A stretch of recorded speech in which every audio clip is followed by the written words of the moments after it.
Muy buenas tardes a quienes nos han seguido en este curso.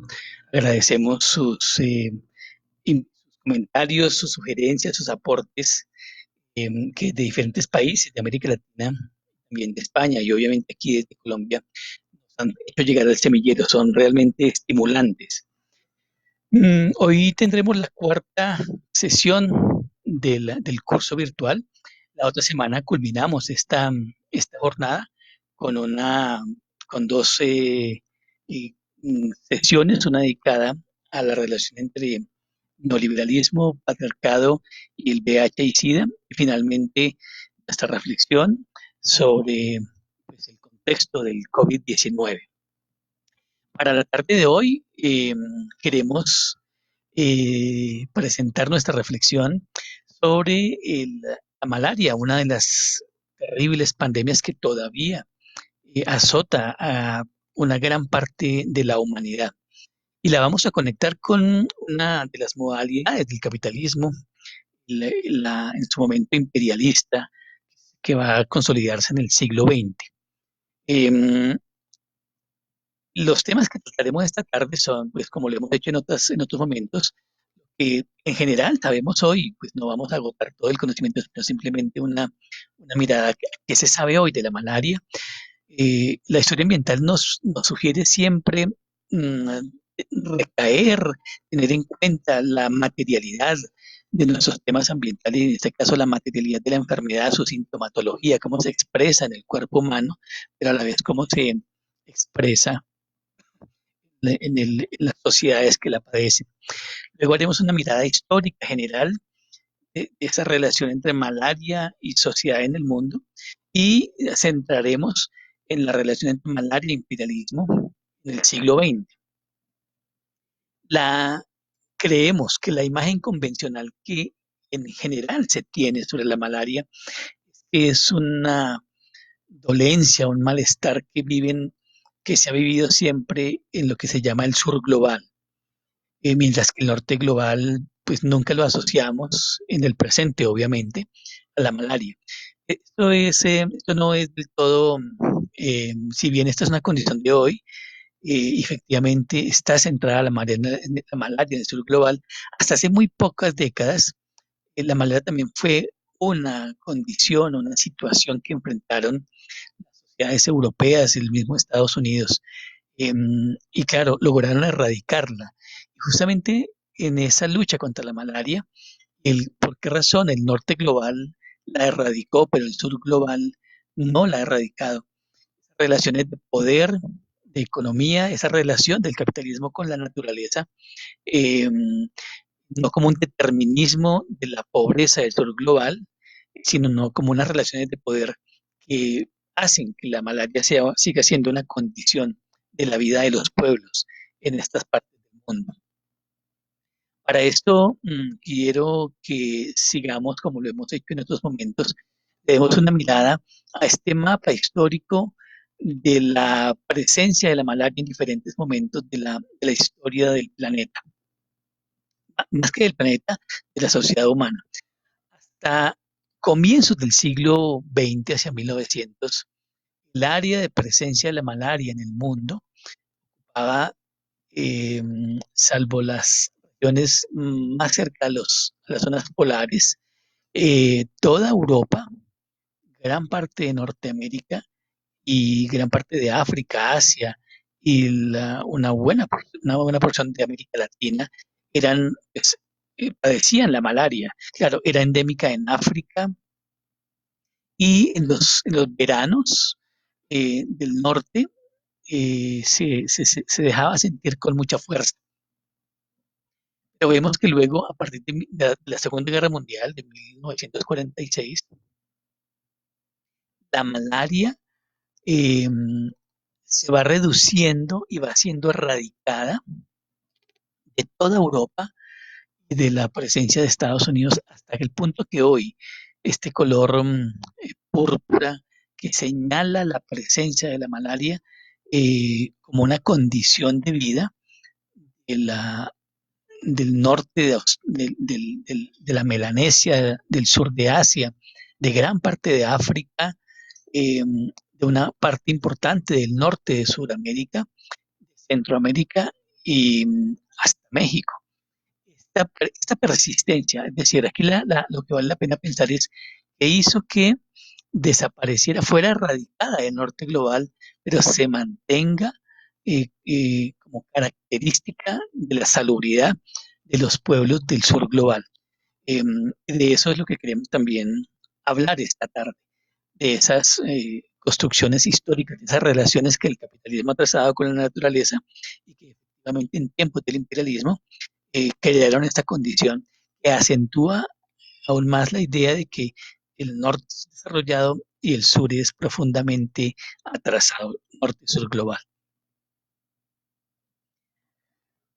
Mm, la malaria goza de una, digamos, esa presencia tan fuerte en la historia de la humanidad, hace que sea tal vez una de las pocas enfermedades que cuentan con su propia red internacional de historiadores de la malaria.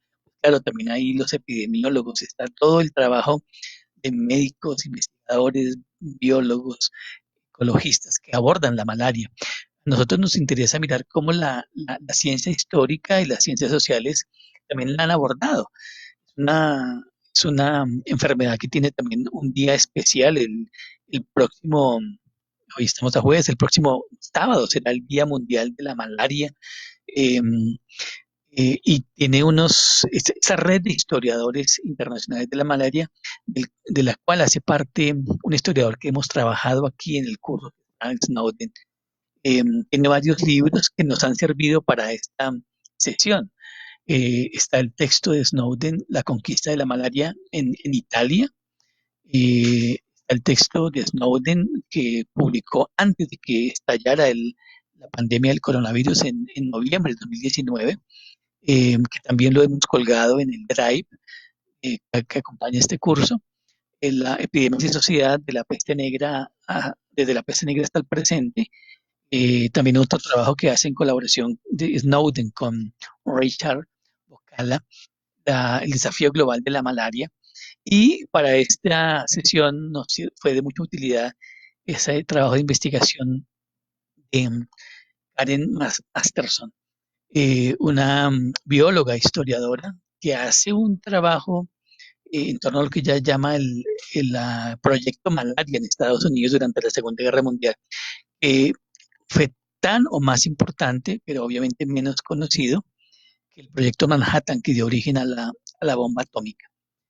El proyecto Malaria es un proyecto secreto de Estados Unidos en su lucha eh, durante la Segunda Guerra Mundial contra las potencias del eje, por dominar y por garantizar que sus tropas no fueran afectadas por la malaria en las guerras del Pacífico y en las guerras europeas, en Europa y en África. Entonces, a partir de estos autores y otra literatura que vamos a ir comentando, eh, haremos la construcción de la sesión de esta tarde. La, la palabra malaria proviene de bueno, también es nombrada como paludismo, eh, paludismo o malaria. Y su denominación proviene de lo que hemos hablado en otras sesiones, de la época miasmática de la ciencia médica, de la filosofía del miasmatismo y de la herencia de Hipócrates. De hecho, la palabra paludismo proviene del latín paluster, que significa pantano, y era la manera en que se le denominaba la enfermedad en Europa eh, en el siglo XVI. Pero luego Italia, que va a ser tan afectada por la malaria, eh, eh, en el siglo XIX, se cambia el concepto de paludismo y se asume el nombre italiano de malaria, que debe ser algo así como mal aire. Como es una herencia del miasmatismo, recordemos que el miasmatismo, la teoría de los miasmas, atribuyen la enfermedad a los malos aires que se desprendían de las zonas pantanosas o del suelo, ya fuera por la acción de los planetas, o por las basuras y las inmundicias que las sociedades arrojaban. Pero particularmente hubo una mirada de mucho temor con los pantanos, em, porque se les atribuía a todo lo cercano a los pantanos la propiedad de enfermar. De hecho, la guerra contra el agua, en el caso de Colombia, en Bogotá, la sabana de Bogotá, fue un gran lago, una red de humedales que fueron desecados justamente para habilitar suelos y evitar el temor a las enfermedades, pese a que Bogotá estaba en una condición climática muy favorecida y por ejemplo, este tipo de enfermedades como la malaria no era muy difícil que hubiéramos tenido. Bueno, el punto es que esa es su etimología y las razones por las cuales aún tenemos en la herencia de la ciencia de los miasmas las denominaciones de muchas de las enfermedades del presente.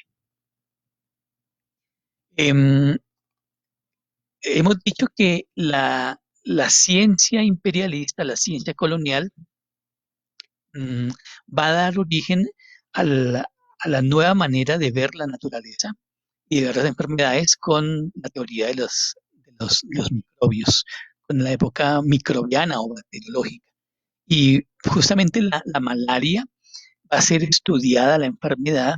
Primero en 1880, un biólogo francés, Alphonse Labrán, descubre al protagonista de esta historia, del cual nos vamos a referir enseguida, que es el plasmodium, pero ya vamos a abordar el plasmodium. Y luego un inglés, un británico, Sir Ronald Ross, en 1897 descubre que este organismo, el Plasmodium, tiene un transmisor, que es el mosquito Anopheles. De hecho, vamos a ver que la malaria va a tener varios premios Nobel de Medicina. La mayoría, hombre, solo al final vamos a hablar de la única mujer que ha recibido un premio Nobel en el estudio de la malaria, los demás han sido hombres. Claro, estas investigaciones se hicieron en los ejércitos coloniales estaban afectados por su presencia en Asia, en África, y entonces la preocupación era que las tropas se enfermaban. Y estas investigaciones se hicieron justamente en medio de la expansión colonialista, con la preocupación de las potencias de ver sus tropas enfermar, o ver a los colonos que habitaban, que llegaban a habitar los nuevos territorios de ultramar de las potencias. Es tal el impacto de la malaria que en la imaginación británica del periodo victoriano, en el siglo XIX, y como la malaria tiene que ver con nuestros glóbulos rojos, con el plasmodium que necesitan nuestros glóbulos rojos, em, este libro de estudios culturales de Jessica Howell, en Malaria, ficción del imperio victoriano, asocia que la difusión del miedo a la malaria en Inglaterra dio origen a, por ejemplo, a la gran novela de Bram Stoker en 1997, Drácula. En cierta forma, Plasmodium se convierte Plasmodium y Anopheles operan como Drácula.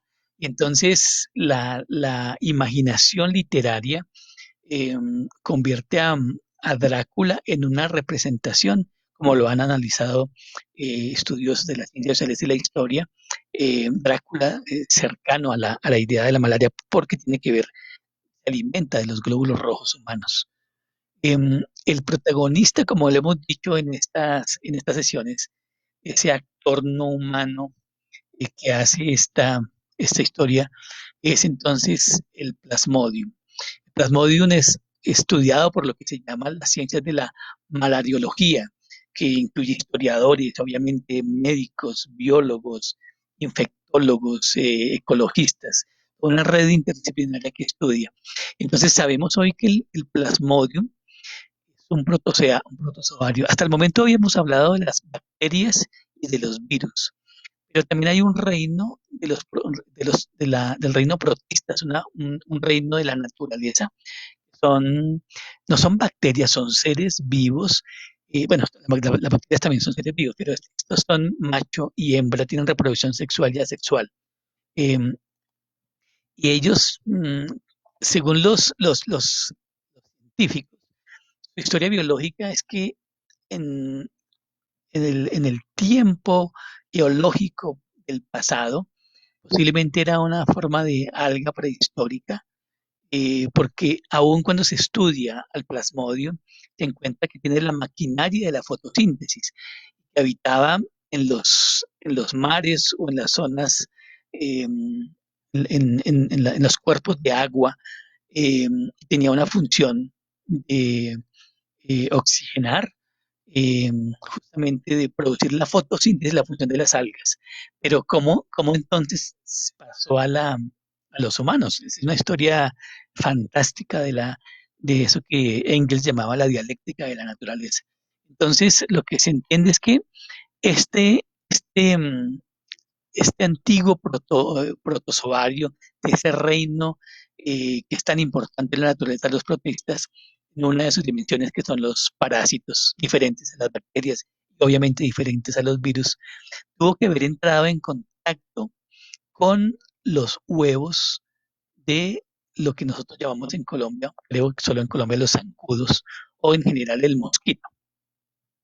Y entonces el Plasmodium encontró que podía ingresar al cuerpo de las hembras del mosquito y empezar un proceso de transporte y de expansión, y buscar un nuevo ambiente para poder vivir como parásito.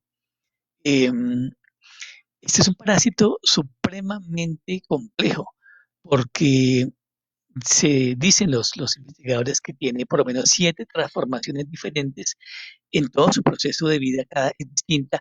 Y de hecho, es tan difícil una vacuna para la malaria. Cada etapa del Plasmodium tiene características distintas, pero además da origen a muchos tipos de Plasmodium, eh, y únicamente y busca incesantemente el Plasmodium reproducir su entorno, que es vivir a partir de la sangre y particularmente de la sangre de animales. Sufrimos de malaria no solamente los humanos, sino también otros animales, eh, que somos, que podemos ser eh, contagiados por el plasmodium. Entonces, esa historia del plasmodium resulta realmente fascinante. Pero el plasmodium tiene otro compañero, pues, que también está muy cerca, al que le tememos mucho, que es al mosquito. Eh, y sobre todo a la hembra del mosquito, que es la que, su picadura es la que nos puede transmitir la, la malaria. Los mosquitos son una especie muy diversa. Se calcula que hay algo así como 3.500 especies de mosquitos, 41 géneros. Solo de los anófeles que transmiten la enfermedad hay 430 tipos. Hay otros mosquitos que, por ejemplo, la chitra, que transmite esa enfermedad de la leishmaniasis, o el mosquito egipcio, que transmite el Zika, que todas son enfermedades de la sangre. Pero el clave aquí en esta historia es el anopheles, que es en donde nuestro plasmodium o nuestros tipos de plasmodium logran ingresar, incubarse en sus intestinos, de tal manera que cuando eh, la hembra del mosquito sus huevos, ya estos nacen, ya están incorporados en sus intestinos, el plasmodium. Entonces debe picar el plasmodium a otros seres, porque perdón, el anófeles debe buscar alimentarse. Casi que hay una relación de manipulación entre plasmodium y mosquito. El mosquito debe alimentarse de sangre para vivir, y ¿sabes? Esa sangre es la que necesita el plasmodium para reproducirse. Em, este plasmodium en muchos se extiende a todo ser vivo través del mosquito. Em, hay plasmodium especializados en chimpancés, gorilas y orangutanes, en ratas de monte, puercoespines, en ardillas voladoras, en faisanes, en aves de la selva. También se ha encontrado que la malaria puede parasitar Plasmodium en lagartos y ocasionalmente en serpientes, es decir, tiene una versatilidad tan dinámica que cualquier intento, y a lo largo de la historia del siglo XIX hemos escuchado la idea de que ya se inventó la vacuna para la malaria. Estos intentos son frustrados porque esa complejidad del Plasmodium y su metabolismo con el mosquito, su relación con los humanos, es muy dinámica y difícilmente eh, una sola medida como la vacuna sea la alternativa, o por lo menos es lo que sostienen varios investigadores. El mosquito está condenado a buscar humanos. Lo que más atrae o sea, el olfato del mosquito, el radar para buscar sangre, se moviliza a partir de varias características de los seres humanos. Principalmente, ellos son captadores de dióxido de carbono. Cuando las poblaciones de mosquitos detectan que hay una producción de dióxido de carbono humano, se activan y nos buscan. Eso se junta, digamos, a elementos de falta de higiene, sudor corporal o olores corporales.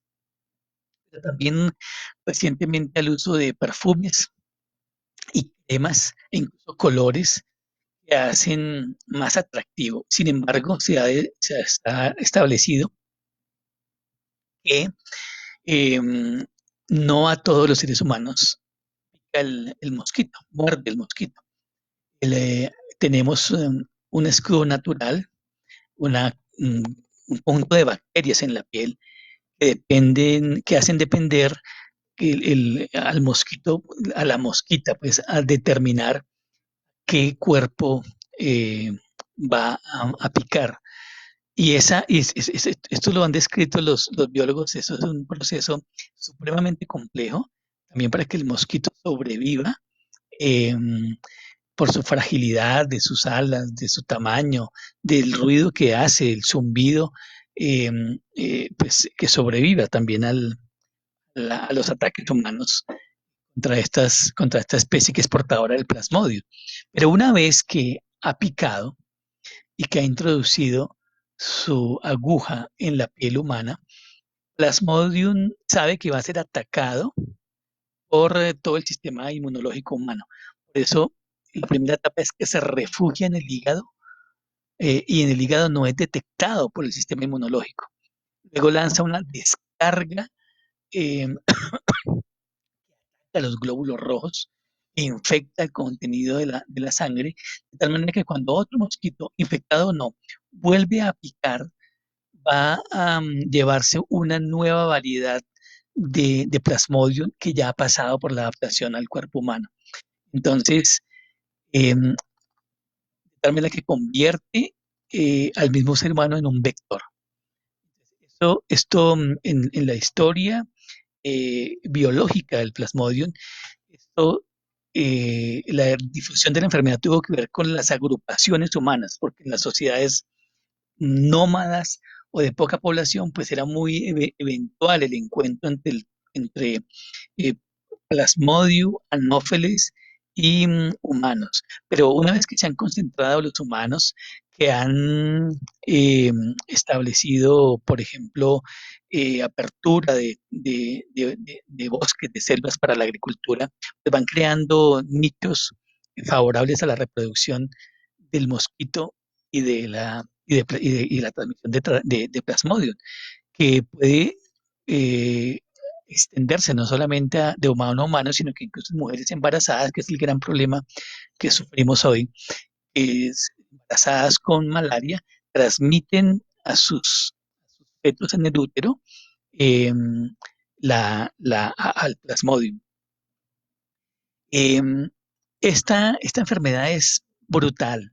Sus síntomas son comunes, son el dolor de cabeza, fiebre, escalofríos, ictericia, dolores musculares, fatiga, convulsiones, dolor fuerte en el cuerpo, tos seca, vómitos, náusea, pero además el vaso es el órgano humano encargado de la protección de la sangre, se inflama porque está tan activo tratando de eh, sacar y eliminar los glóbulos rojos enfermos, se inflama y, se tiende al cuerpo tan extenuado.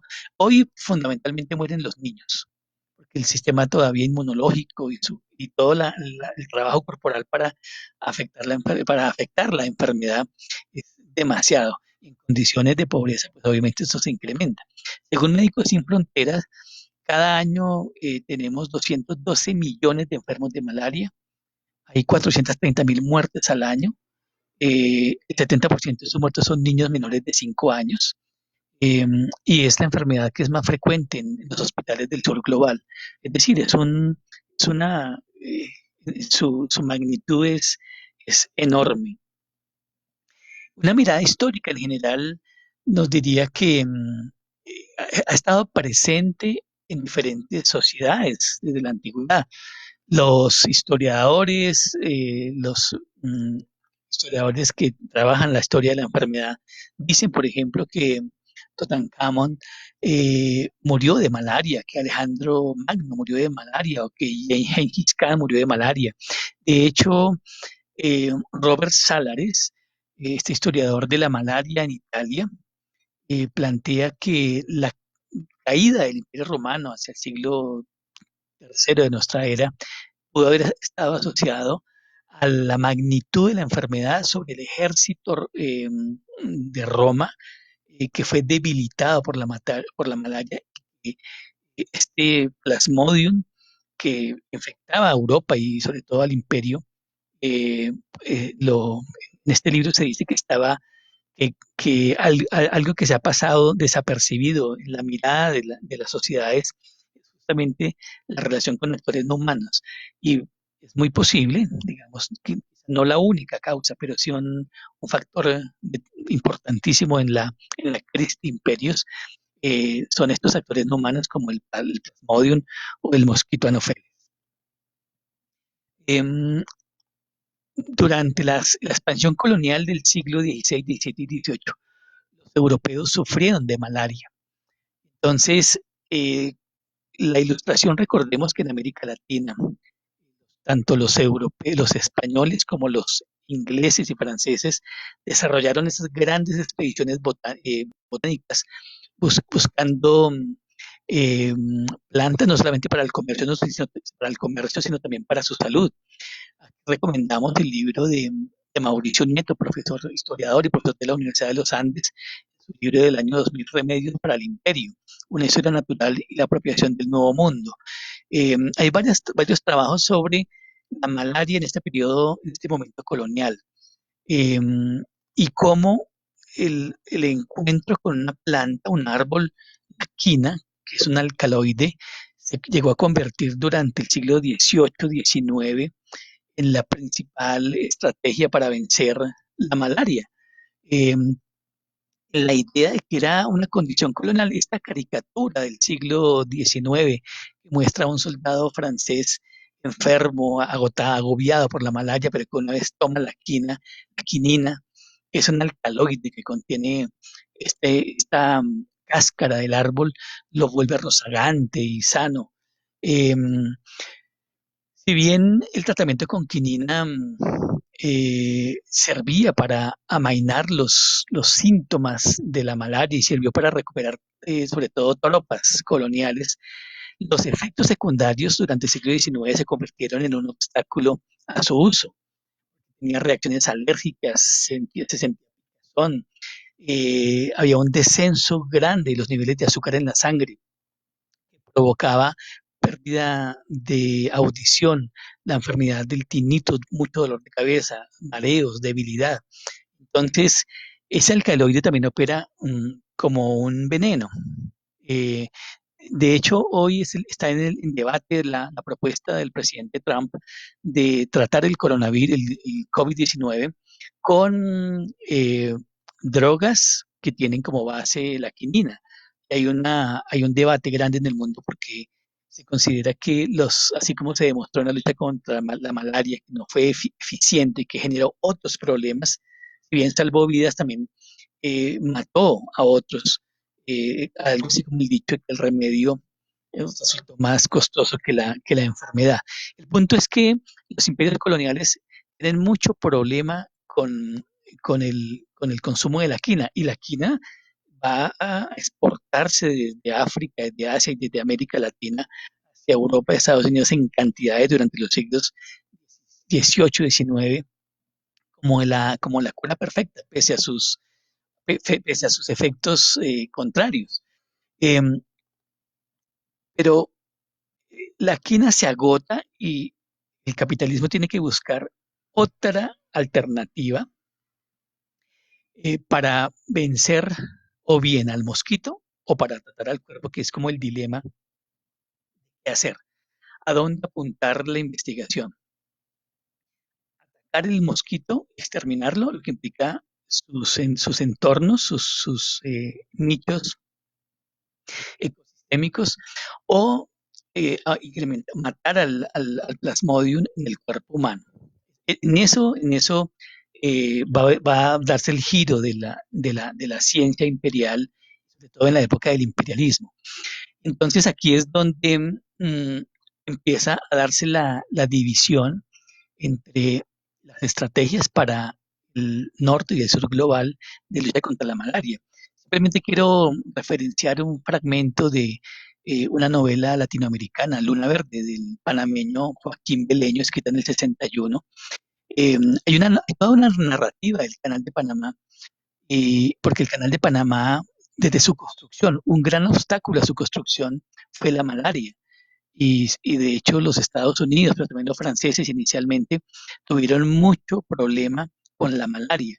Y, digamos todo el trabajo que se hizo en la zona del canal para su saneamiento, en esta novela lo que va a decir uno de los panameños, en un diálogo que tienen los panameños es el siguiente. Pero es que no todos los gringos son malos, insisto. Para ser panameño no hay término medio. O eres o no eres panameño. Hombre, yo no sé. Nosotros les debemos muchos favores a ellos. Estás equivocado. Son ellos los que nos deben todos los favores a nosotros. Si erradicaron la malaria, la fiebre amarilla, mantienen una sanidad, no es por nosotros, sino por ellos. Saben muy bien que para las enfermedades transmisibles no hay Gold Roll o Silver Roll. No te dejes seducir de los gringos que te pelan el diente con una sonrisa. Estos son los peores. Ni siquiera dejan que sea rebelde. Hacen perder la voluntad. Esa es la política del dólar, que es peor que la del garrote. Bueno, lo que aquí trata de mostrar Beleño es una de las tesis que comparto. Compartimos en el sentido de que el estudio de la fiebre de lo que llamamos las enfermedades tropicales, la categoría imperial de, de los malestares médicos del mundo colonial, eh, está en función no tanto de salvar o ayudar a los pueblos del sur global, sino fundamentalmente en salvar las tropas y los colonos de sus propios imperios. Y esto no es simplemente una afirmación sin sentido, sino que está respaldada la documentación y la investigación que, entre otras cosas, vamos a continuar. Porque para las potencias durante el siglo XIX, la malaria se convirtió no solamente en un problema militar, sino también en un problema de lo que va a llamarse más adelante las ciencias del desarrollo. Algo así como que mantener la malaria es todavía ser subdesarrollado. En este mapa de Estados Unidos, de 1882 a 1912, vemos cómo se va erradicando de gran parte de Estados Unidos hasta que hacia 1912 queda la malaria en el sur de Estados Unidos, Texas, eh, California y donde está Nueva Orleans. Porque fue un gran problema por ejemplo, en la guerra civil de mediados de siglo XIX entre el norte y el sur, las tropas sufrieron mucho por malaria. Entonces era un desafío a la autoridad de los gobiernos erradicar el malestar y también mostrar la afirmación del poder sobre la enfermedad. Eh, y en ese sentido, al terminar el siglo XIX y al inaugurarse el siglo XX, eh, y al entrar en crisis la quinina, va a aparecer otro tipo de esfuerzo, que es lo que se va a llamar la guerra química. La característica de la lucha contra la malaria de parte de la ciencia en la época del imperialismo es la guerra química. No es que la quinina no sea química, lo que pasa es que lo que vamos a mostrar es que en el siglo XX esta guerra química contra la malaria se va a dar sobre todo para erradicar la malaria en el norte global, más no en el sur global. El foco no estuvo ahí, el foco estuvo porque hay malaria en Italia, porque hay malaria en Estados Unidos, porque hay malaria en España, porque hay malaria en Inglaterra. Algo así como que era natural que la malaria estuviera en América Latina, en Asia y en África, pero era contra natura que hubiera malaria en los centros imperiales, cuya naturaleza y sociedad era la antípoda del mundo colonial. Y la guerra química inicia con un episodio que vale la pena mencionar. De una parte, va a estar asociada a la búsqueda de la vacuna sintética contra la malaria, pero para eso inicialmente este médico, Julius Wagner, eh, un médico que va a recibir el premio Nobel en 1924, va a mostrar que es posible, y por eso ganó el premio Nobel de Medicina, que es posible recuperar a pacientes con sífilis y problemas mentales inyectándoles malaria, porque la malaria va a generar unas fiebres brutales que pueden sacar la sífilis. En esa idea que incluso tenemos nosotros de sudar cuando tenemos gripa para sacar el virus. Mm, Claro, hoy se cuestiona éticamente el uso de estos enfermos de sífilis con problemas mentales, pero para la ciencia de la época era perfectamente normal experimentar. Y lo que esto va a dar origen es a toda una carrera de intentar descubrir una vacuna que nunca llega. Entonces, inocular dosis iniciales de malaria a pacientes con malaria que va a caracterizar la vida y todo lo que implica en el siglo XX la existencia de estas grandes corporaciones farmacéuticas que se suman como otro actor a la lucha contra la malaria. Simultáneamente, en el norte global, además de iniciar la guerra química, pues se inician unas políticas de saneamiento ambiental que son muy efectivas. Tienen que ver con salubridad pública, eh, saneamiento de terrenos, medidas sanitarias domésticas, locales, cosas como, por ejemplo, en este cartel de los años 20 en España, de que estaba el campesino no debe salir ni al amanecer ni al anochecer sin estar resguardado con velos. O sea, toda una campaña tanto de saneamiento ambiental como de guerra química en el norte global pues, para erradicarla. Estas campañas en los años 20 y 30 van a ser impulsadas con dos objetivos que son similares. Aquí vemos al ejército norteamericano tomando quinina eh, para fortalecer sus tropas. También vemos este cartel fascista italiano en la campaña nacional contra la malaria, donde Mussolini decía, esta no es la guerra que preferimos y llamaba a la gente a usar el aceite que le sobraba para rociarlo en el entorno de las casas y así luchar contra la malaria.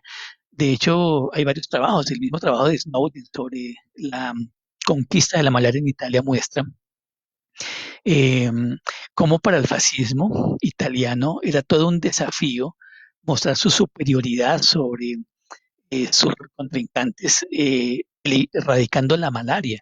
Y de hecho el saneamiento de Roma, que estaba lleno de marismas, eh, y la urbanización de esos terrenos contribuyeron en gran parte a, a erradicar la malaria.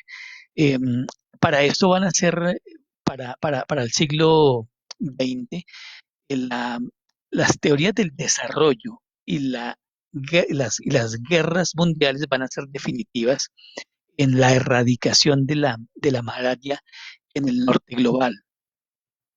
Posiblemente los nazis, eh, aquí tenemos a Klaus Karl Schilling, un médico alemán, especialista en medicina tropical.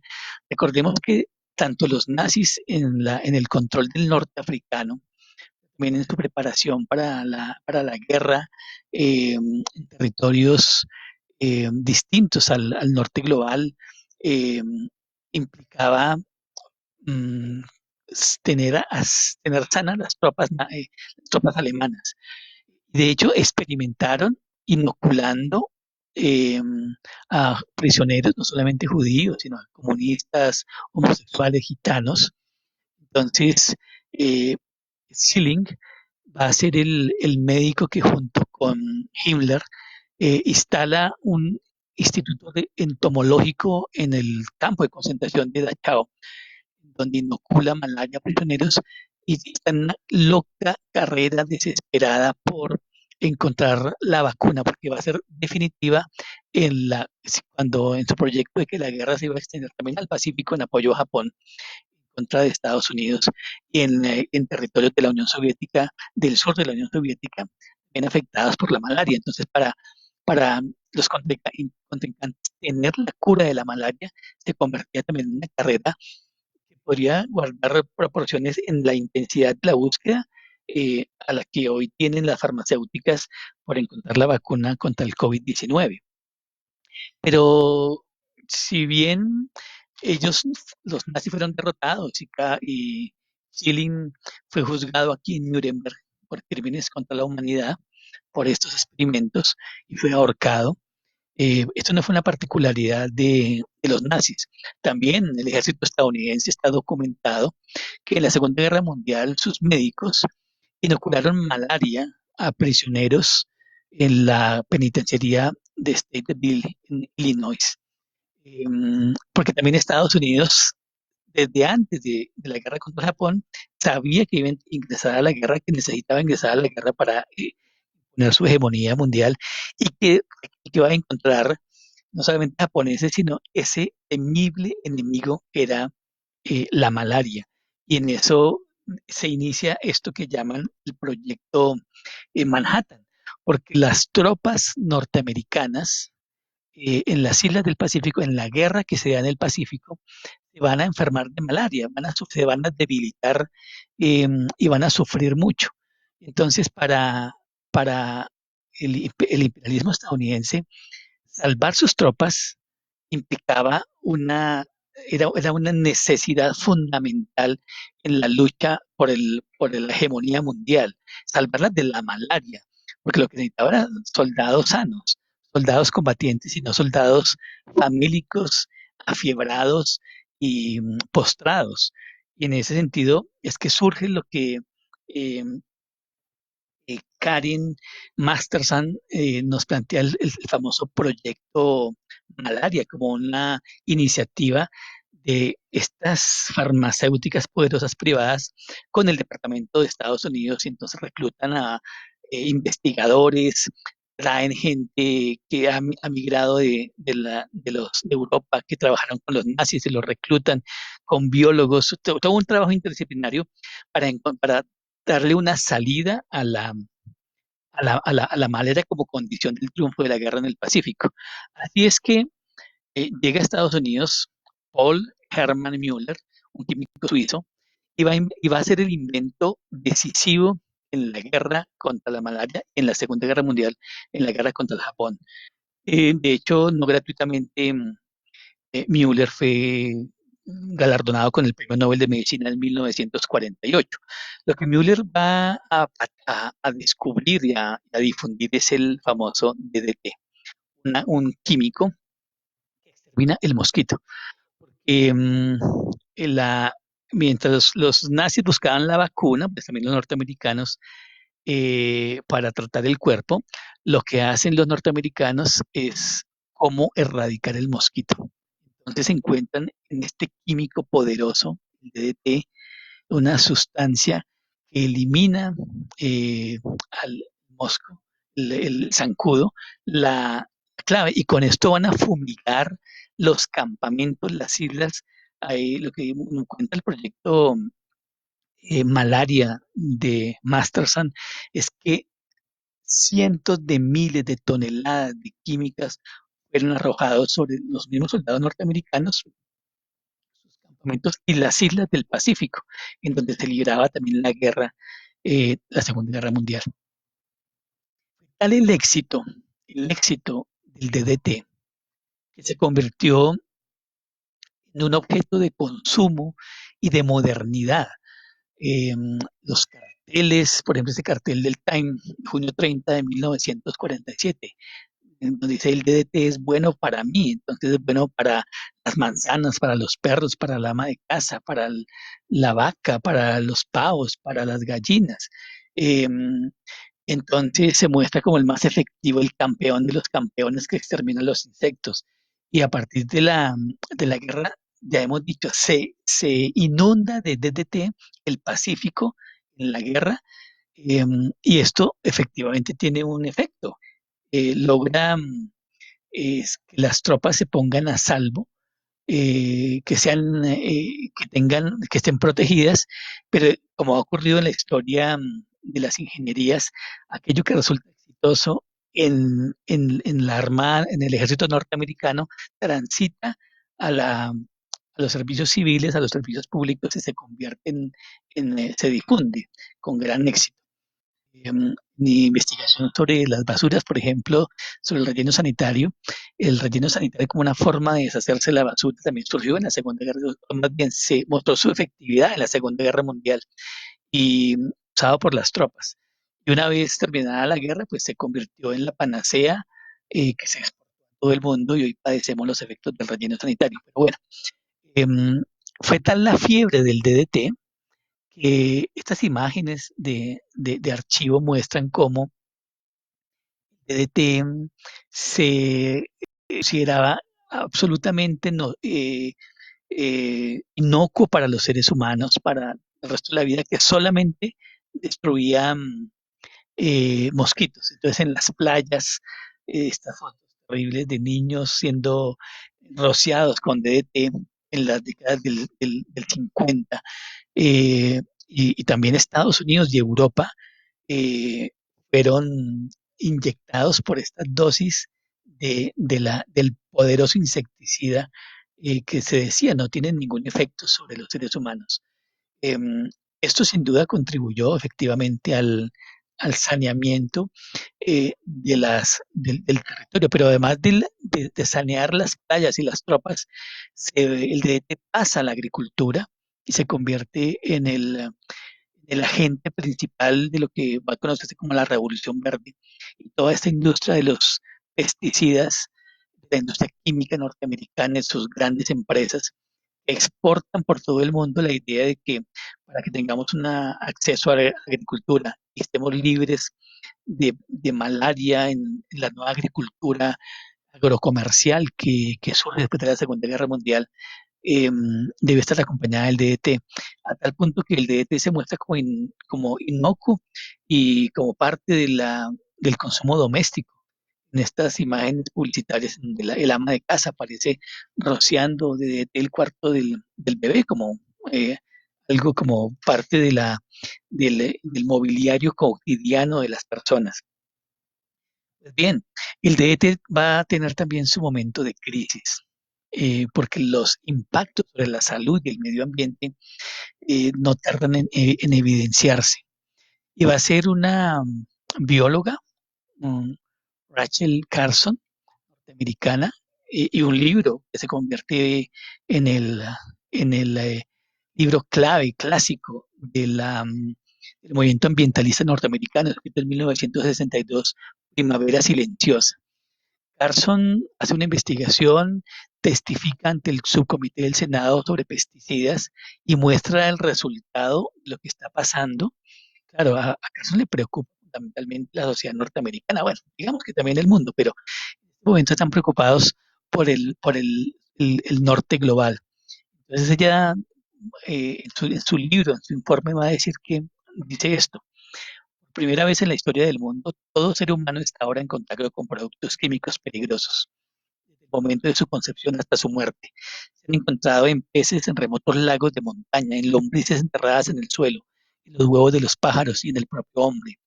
Estos productos químicos están ahora almacenados en los cuerpos de la vasta mayoría de los seres humanos. Aparecen en la leche materna, probablemente en los tejidos del niño que todavía no ha nacido. Lo que la fiebre del DDT va a ser denunciada violentamente por Carson, y esto lleva a que efectivamente deje de usarse. Pero, y eso tendríamos que decirlo, no solamente fue el uso del DDT lo que erradicó de Europa y Estados Unidos la malaria, sino que el DDT estuvo acompañado de unas políticas profundas de saneamiento ambiental, de mejoramiento de la calidad de las viviendas, de los entornos urbanos, de tal manera que sus ciudades fueron también construidas y reconstruidas, y las europeas después de la Segunda Guerra Mundial, eh, con las condiciones para que la gente no sufriera de eventualidades de malaria. Ciudades que no fácilmente se inundan con cualquier cosa, no hay almacenamiento de agua, en las calles no hay depósitos de agua producto de recipientes dejados aleatoriamente por la basura.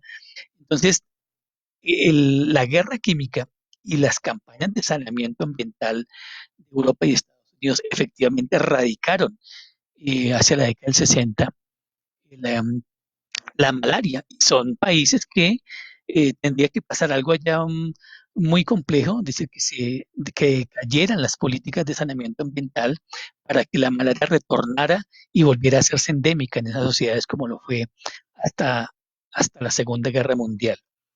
Em, en el mundo también hubo otras, por la época, hubo otras guerras no químicas contra la malaria, poco conocidas. Así como el proyecto Malaria de Estados Unidos fue secreto, hoy conocemos que la China maoísta en tiempos de revolución cultural desarrolló el famoso proyecto 523 que ordenó Mao Zedong. Tenía cuatro objetivos. Primero, apoyar a Vietnam, que estaba en guerra contra Estados Unidos, y fortalecer la calidad de las tropas vietnamitas, pero también erradicar la malaria entre el pueblo chino. El tercer objetivo era identificar nuevos tratamientos farmacológicos para combatir la malaria, que se mostraba resistente a la cloroquina, que es todavía la medicina que suele usarse y que es la que recomenda Donald Trump ahora, COVID, y combinar algo pues muy de la dialéctica maoísta, combinar la ciencia antigua con la ciencia moderna. Entonces, el famoso proyecto, el arma secreta, que recientemente recibió un premio Nobel de Medicina, estuvo a cargo de Tu Youyou, una joven campesina que hizo parte de lo que en la razón cultural se conoce como los médicos descalzos. Era gente no profesional, que, campesinos que se conectaban con médicos en una labor popular de la ciencia, lo que va a encontrar Joe, y por eso se le va a otorgar el premio Nobel de Medicina a la única mujer en la historia del premio Nobel en el 2015. Ella coordinó y encontró que la artemisia, esta planta, se convertía, fue clave en la erradicación de la malaria en China por sus propiedades. No es no es un tóxico como es la quina, sino que tiene una propiedad curativa, eh, y hoy se está produciendo, aunque su costo es bastante alto. Pero esta era como, me parece interesante en la historia, que hubo otras alternativas, o sea, el boom del DDT químico versus ese trabajo de buscar en las prácticas populares históricas, porque Joe estudia las prácticas medicinales populares campesinas de la antigüedad, en toda la literatura de la antigüedad, y encuentra, y efectivamente le funcionó a China y a los vietnamitas la artemisia para luchar contra erradicar también la malaria. De tal modo que la malaria dejó de ser un problema en el norte global.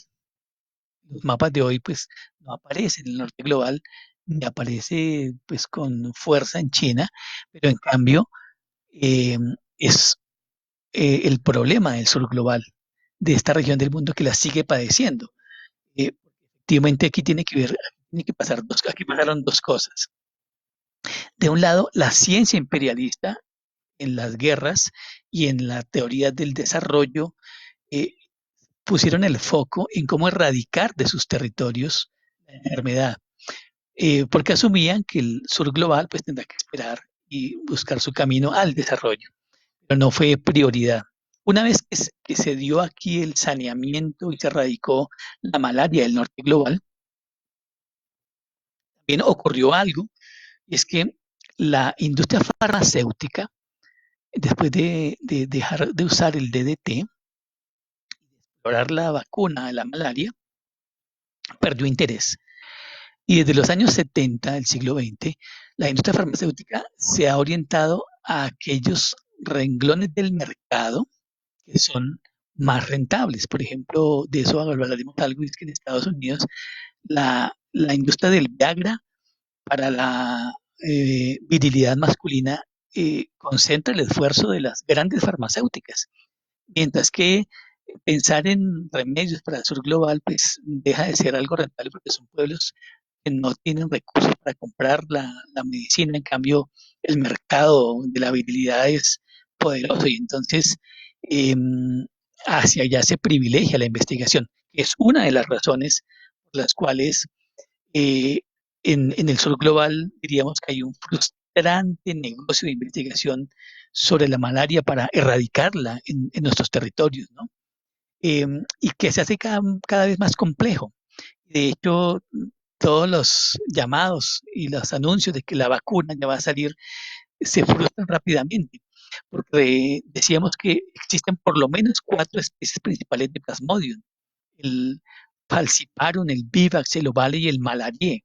Son cuatro modalidades distintas y puede que la vacuna afecte a uno, pero no a otras, por la eh, plasticidad que tiene tanto el mosquito como el Plasmodium.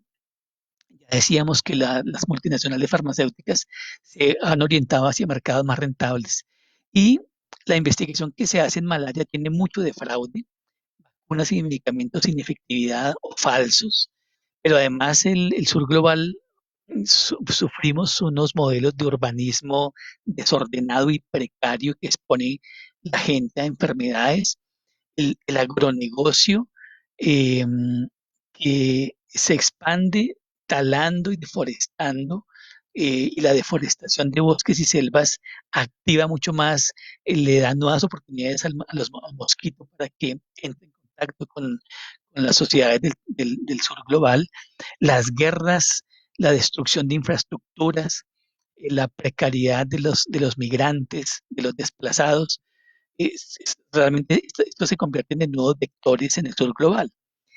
Finalmente, queremos hacer referencia a que uno de los debates fuertes en el sur global es que los ambientalistas están debatiendo esto que ojalá salga rápido el trabajo de nuestra compañera estudiante del doctorado en historia, que es un trabajo de historia ambiental integrante de Solcha, Ivana Pantevis, una gran mujer de Leticia, Amazonas, que está haciendo un trabajo fuerte, grandísimo sobre la extracción animal en el siglo XX en la Amazonía.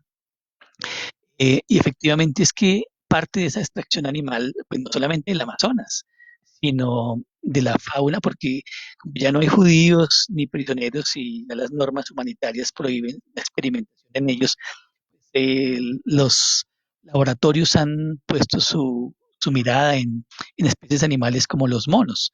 Em, Particularmente en Colombia está el caso de la investigación de malaria que desde los años 80 desarrolla Manuel Elkin Patarroyo. Sobre su trabajo ha habido mucha polémica, mucho debate. Los críticos le plantean que su trabajo se ha convertido en una amenaza para extinguir al mono musmuki.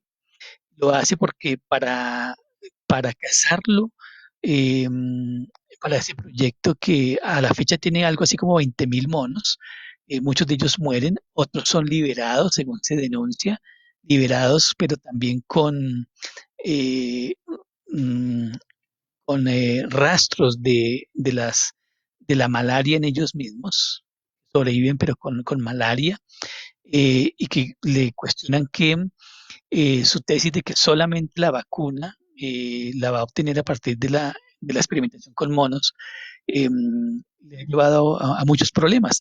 En el 2012 fue cerrado su laboratorio en el Amazonas, el Instituto Colombiano de Inmunología, pero luego la Corte Constitucional le permite nuevamente eh, mm, reabrir su investigación con monos. Pero lo que hace Patarroyo también lo hacen las farmacéuticas norteamericanas que compran monos africanos y asiáticos. Esto ha despertado en la comunidad ambientalista y animalista pues toda una protesta por los derechos de los animales. Eh, yo quiero terminar poniendo más bien como eh, una pregunta a ustedes. Es si este tipo de respuestas que daba Manuel Quimbatarroyo en una entrevista que le hicieron en el periódico El Tiempo, 13 de diciembre de 2013, eh, tiene sentido. Y es que le preguntan, porque lo cuestionaron de que había activado un comercio ilegal de monos que eran capturados no solamente en el territorio colombiano, sino en Brasil, en Perú. Eh, entonces él responde lo siguiente, le preguntan, ¿tiene cómo demostrar que usó monos colombianos en su investigación? Entonces él dice, sí, en todas las actas consta que los monos fueron obtenidos de colectores colombianos, aunque puede que alguna vez se colaran unos cuantos del Perú. Más allá de eso, los estudios de ADN de la Universidad Nacional demuestran que los micos con los cuales investigamos eran ancestralmente colombianos. Bueno, a mí me suscita gran polémica, gran controversia esta afirmación de que exista el ADN del colombiano, de que exista un ADN colombiano de los monos, como si esta idea de la estatalización de la naturaleza, eh, las fronteras imaginarias se convierten en fronteras de ADN y que efectivamente el ADN del mono del lado de la frontera colombiana es distinto al ADN del mono peruano o brasilero. Suscita mucho y por eso ha sido tan polémico muchas de las afirmaciones. Bueno, de todas maneras, la vacuna que él donó no ha mostrado todavía su impacto, su efectividad, pese a que dice que está en una lucha contra las farmacéuticas. Por eso decimos que es lamentable que en el sur global la investigación sobre la malaria sea un asunto todavía de una gran debilidad. Tendría que hacerse un gran proyecto malaria que incluya muchas cosas, incluso las nuevas fronteras de investigación que implicaría modificar el ADN del mosquito Anopheles para que las nuevas versiones del Anopheles sean resistentes al contagio del Plasmodium. Esa es otra vía de investigación y tendría que ver con modificaciones genéticas de tal manera de ser resistente al, al Anopheles. Bueno, con este punto hemos llegado a la final de esta sesión. Esperamos igualmente sus comentarios, sus observaciones, sus preguntas y en el Drive subiremos parte de esta literatura que hemos mencionado. Entonces esperamos el próximo martes 28 de abril con la penúltima sesión del seminario que tiene que ver con el VIH y SIDA, eh, neoliberalismo y patriarcado. Que tengan ustedes una muy buena